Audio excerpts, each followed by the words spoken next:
Hi, and welcome to this video. Yet again we are going into the world of sound design. Today I will do my best. I will try to make a horror sound out of a violin sample. So if we start off, I'm gonna play the violin. This is how it sounds from the get-go.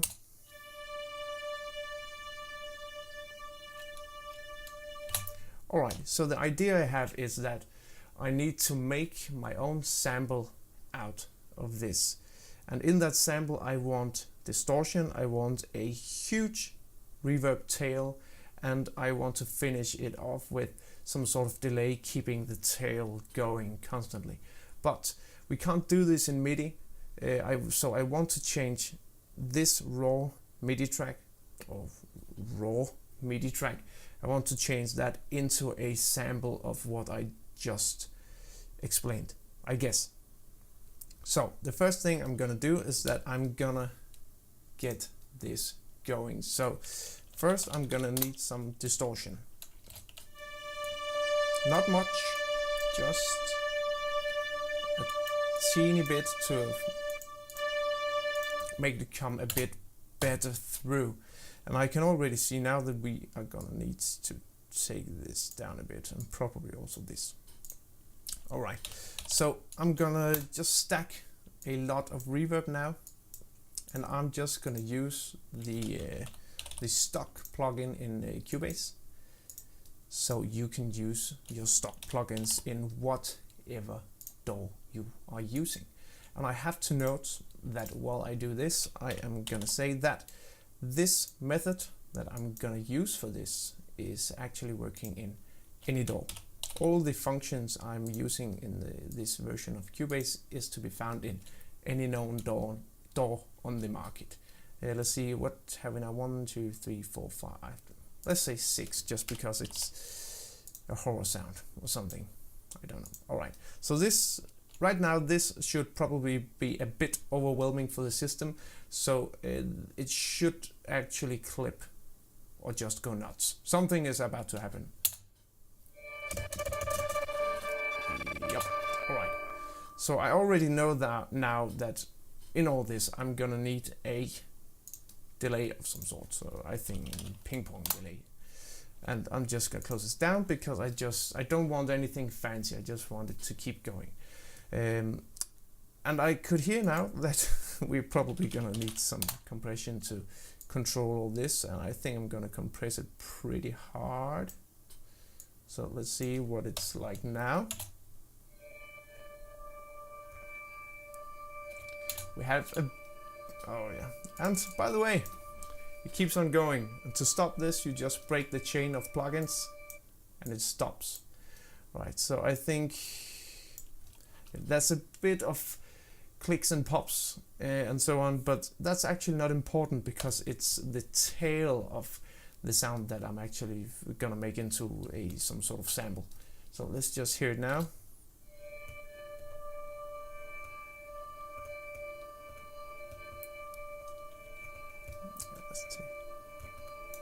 Let's take it down a bit. Take this down a bit and turn this just a tad down. I think if we take the last one of these and turn it down,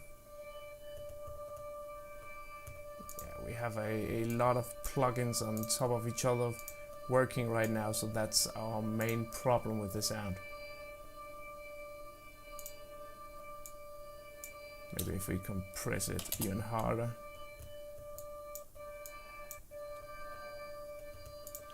Okay, so we...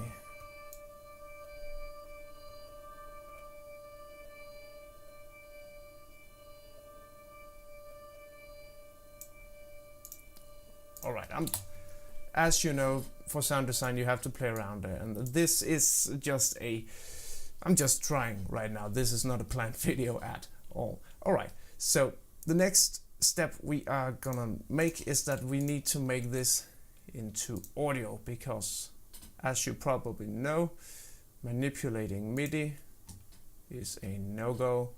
Manipulating audio is fantastic. I just had to push play, right? Like that. Alright, so now our problem is that the first part here, which is actually not what I want, the actual audio sample, all this, is not what I want. I want the tail, but even though the tail is playing,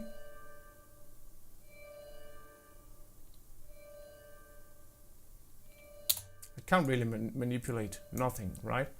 So if I just stop this again. Alright, so what I'm gonna do now is that I am gonna make an effects channel or bus or route or whatever you want to call it. I'm gonna make it here and I'm gonna call it route. Alright, so now if everything is good, there should be audio in our route or effects channel. Yes, and that it certainly has, but I can't really record an effects channel. So what I'm gonna do next is that I'm gonna add an audio channel, which I'm gonna call route end, because this is where our signal chain is gonna end up. And I'm gonna go over to my input. I'm gonna change my input to the actual effects channel. And if I put monitoring on, there should be audio in this one.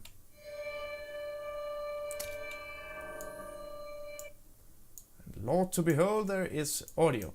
So the only thing I have left now is actually to record my sound into this audio channel. So that's what I'm gonna do now. I don't really need to listen to it. And as I said, what I want is the tail of the sound. That is why I'm going through this to record the actual tail, which you can see is now recorded into this audio track. I'm just gonna let that run out so I get the whole thing. Yeah, I think you get the idea. So now the question is, why am I doing this? Because this sound is freaking cool. Need to turn that on. Yes, this sound is freaking cool. And you can use that in a lot of different, especially horror stuff and terrifying and things that are needed to be uncomfortable. But other than that, actually just using the sound like this, you could also chop it up into pieces, and you can actually put it into a sampler and actually play notes with this sound for a horror game or a horror film. You could actually play notes in a sampler and create chords and arrangements with this one sound, and that's pretty cool.